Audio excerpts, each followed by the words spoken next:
Promessa da sua vida, porque desde que os pais dormiram, todas as coisas permaneceram como desde o princípio da criação. Eu peço que leamos somente até aqui por agora.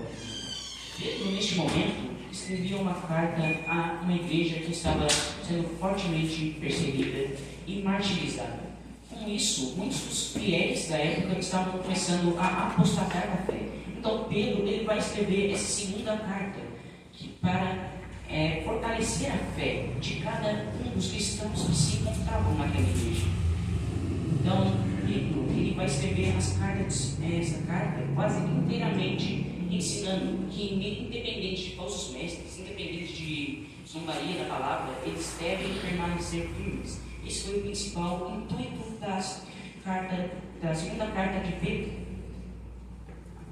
Pedro, nesse texto, vai citar escarnecedores. Porém, esses escarnecedores citados não serão apenas escarnecedores que virão zombar de Cristo, porém virão zombar da promessa de sua vinda. Como assim? Esses escarnecedores virão para dizer: há muito tempo já ouço dizer que Jesus está voltando. Onde está ele? Essa promessa já está aqui há muito tempo. Desde o princípio da criação, essa promessa está aqui. Então, esse será o principal intuito desses zombadores e escarnecedores que surgirão. Inclusive, quando a gente vai ver, isso já está acontecendo, isso já está aparecendo há cerca de 4 anos. O que a gente pode entender com isso? As profecias da Bíblia são vivas. Tudo o que está escrito aqui há de acontecer, por mais que a gente não reconheça como profecia. Essa daqui é a palavra viva de Deus. Tudo que está escrito aqui foi literalmente inspirado divinamente. 2 Timóteo 3,16 vai falar: toda escritura é divinamente inspirada. Tem mais parte na frente desse texto que vai dizer que é proveitosa para edificação. Porém, não pretendemos estar entrando em detalhes sobre essa parte do texto. Porém, o que vai dizer o versículo 5? Vai dizer assim: eles voluntariamente ignoram isto, que pela palavra de Deus já desde a antiguidade existiram os céus e a terra, que foi tirado da água e no meio da água subsiste. Então, o que quer dizer com isso? Essas pessoas, eles ignoram a fé, eles ignoram a profecia da segunda vinda de Jesus, não por falta de provas, porém porque amam o pecado. Essas pessoas, eles ignoram essa profecia como se não fosse acontecer, por simplesmente querer pecar de forma, entre aspas, ilícita, sem um peso na consciência, e por isso negam. Não é por falta de provas da segunda vinda, porém por amor ao pecado.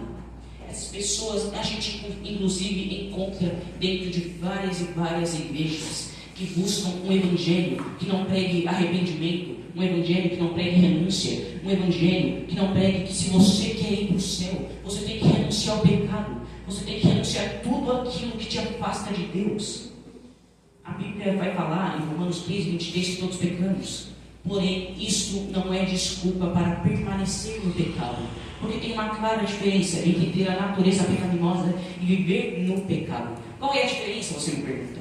A diferença é, a natureza pecaminosa é a nossa natureza humana, que a gente herdou lá do Éden, com o pecado inicial. E essa natureza pecaminosa vai sempre nos empurrar para o pecado. A gente está salvo, essa natureza vai nos mostrar o caminho de Satanás. Essa natureza vai buscar nos colocar no pecado, vai buscar nos afastar de Deus. Porém, a gente tem 2 opções: resistir a essa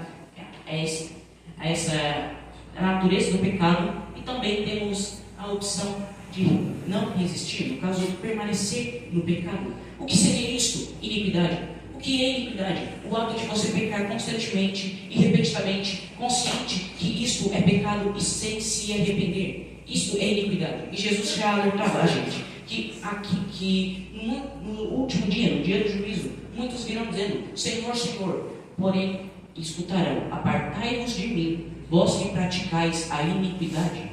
Porque o pecado, ele sempre vai nos afastar de Cristo. A gente peca, sim, a gente é falho, a gente é humano. Porém, isso não é desculpa para permanecer no pecado. Continuando no texto, Pedro ele vai afirmar que com o passar do tempo, mais e mais pessoas vão surgir fazendo o quê? Zombando tanto de Jesus quanto da sua segunda vinda. O que isso quer dizer? Que apesar de tudo isso, a gente vai passar por mais perseguições, a gente vai passar por mais problemas, como a igreja primitiva, ela já passou. Porém, a gente deve permanecer em Cristo. A gente deve permanecer na luz. Devemos ser luz do mundo e sal da terra. Jesus Cristo falou isso. Fomos chamados para ser luz do mundo e sal da terra. Então, quando isso começar a acontecer com mais frequência, nós devemos estar preparados com as Sagradas Escrituras, prontos para defender a nossa fé, prontos para permanecer na nossa fé, para não apostatar, para não perder a nossa salvação. É nisto que precisamos estar focados. Esta é a nossa base de fé. A nossa fé é nas Sagradas Escrituras, não é em tradição, não é em nada mais, não é em nenhuma teoria que as pessoas fazem. Não, a nossa base de fé é as Sagradas Escrituras e tudo que nelas estão escritas.